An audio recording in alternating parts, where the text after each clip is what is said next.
Where I put the question, cuz? Alright, so boom.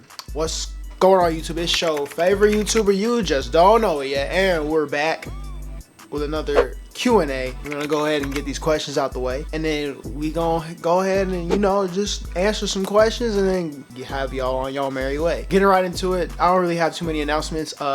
After this video drops, there's gonna be a comparison test video, so another one of those are dropping. I'm excited for it. I know y'all would be excited for it, and then yeah, so stay tuned. Again, comment down below before I even get into these questions. Any extra questions you have, if they're not answered in this one, go ahead and ask those questions then. DM me, ask questions on there, and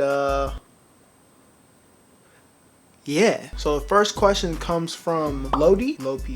I'm a defensive lineman. Is this a good shoe for me? And he's talking about the, if you can see the thumbnail on the left, it's the Vapor Edge 360 Pros. I would say not so much. There's a lot of better cleats out there that has actual ankle support, and especially when you're in the trenches, you know, you need actual support for your ankles, not just like a little spat, you know. I would say no, also because the cleat is a little on the thinner side if you look at other cleats, and I'm not a lineman, so I never played line, so I can't really tell you exactly why you should, but I just never seen linemen wear, like, for example, put yourself in the shoes of way back in the day when people were wearing vapor carbons. Did you see linemen wearing vapor carbons? No. If you're a hybrid, like you play like tight end or something instead of like an actual lineman, then it might be a different conversation, which I would kind of suggest. But look at your options out there. Honestly, just go out there and go try on the shoe and then see where it goes from there. I doubt that it would be recommended for linemen, but that's just me.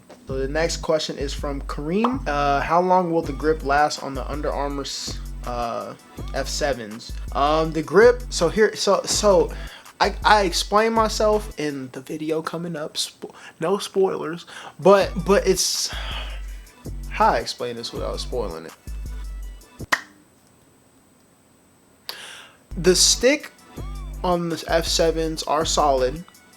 You have to reapply the stick, and by reapply the stick, you know, spit on your gloves, and I'm gonna leave it at that. Just wait for the next video. I'm sorry, but just know that the next video dropping is gonna answer more in depth. And then the next question from Baller Savage: do these gloves have better grip? Oh, do these gloves have better grip than the F7s? And he's talking about the Vapor Jets.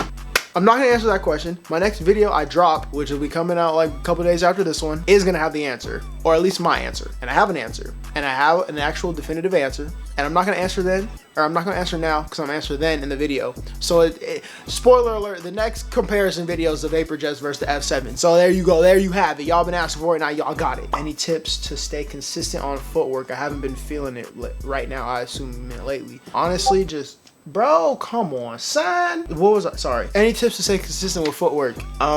Literally just like how you would do anything, you know, to stay consistent would be to do it. Every time before I work out, I try to start off with ladders or at least some kind of footwork just to warm my body up. Even then, you can do half speed footwork. You can do, like, for example, so you're not supposed to stretch before you work out. You're supposed to do dynamic warm up and then stretch. Some dynamic warm ups, you can do the ladder. Obviously stretch a little bit, you know, get your calves warmed up, roll your feet out. Then you can do the ladder, warm up. It doesn't cause too much stress on the body to where you could pull something. I mean, you know, knock on wood, any injuries can happen anywhere, but you know, you would want to do it a dynamic warm up and then stretch. So get you a ladder, go ahead and do some footwork drills, light footwork drills, and then they get to stretching and then start your workouts. Stay consistent with the basics, you know, 2 feet in, 1 feet in, 1 foot in, 2 feet in, icky shuffles, the basics at least in the beginning, and then once you're done stretching, you can even go back to them and do your karaoke's or your back pedals or whatever have you. You can even do back pedals before then, but you know, that's just my advice. Mine have been giving me, oh, skirt. My bad. That question was from Sunny. I don't even know if I said it. Sorry. My bad, Sunny. Next question is from Civics YT. Mine have been giving me blisters. Any way to not get them? Mine have been giving me blisters. Any way to get them not to? Any way to get them not to? He's talking about the Under Armour F's or the Under Armour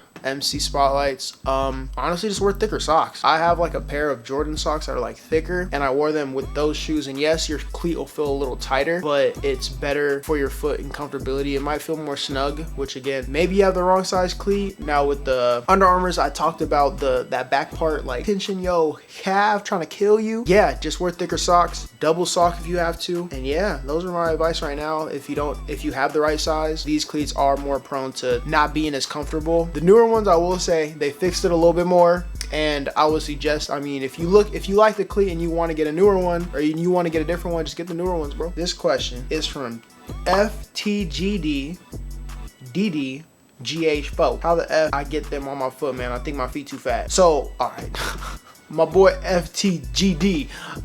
Inside the, and as y'all saw the thumbnail again, is the vapor edges. Underneath that, where the like it had, because there are shoelaces in the cleat. When you cover those laces, the part on top is covering the laces, and you're gonna try to get your fingers in there. I try to get my like index. Sometimes I gotta put my pinkies in there, and I kind of pull it out, and I loosen the top like two.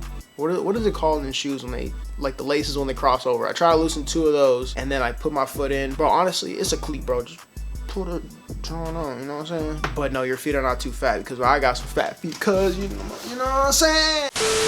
Next question is from La J. Yo, I'm stuck between the VaporJet 6.0s and 5.0s, also the Cutter 4.0s. Which ones do you recommend? Now, out of the 3, y'all know which one I'm gonna cancel out. I'm not a fan of the Cutter 4.0s. If you want to get some older ones, then go ahead and get some older ones, but the ones that, are those the ones that came out this year? I think those are the ones that came out this year. Yeah. The 4.0s. I'm not a real big fan of the 4.0s. I'm gonna be honest. VaporJets, how much, I got you, hold on. VaporJet 5.0s, are they cheaper? No, so just get the 6.0s, because the VaporJet 5 and the 6s are the same price, because Nike don't ever be dropping their prices. Get the 6.0s. The 5.0s don't have, again, that little extra wrist support. I can't even remember the stick on the 6.0 or the 5.0s, to be honest, but again, y'all know how I feel about my 6.0s. Best gloves of last year when they dropped, and I'ma still stand by that. Next question, and probably gonna be the last question today, because we running it up a little bit. Stubbs, my dog, says, but can you contain Lamar? All right, bro, look,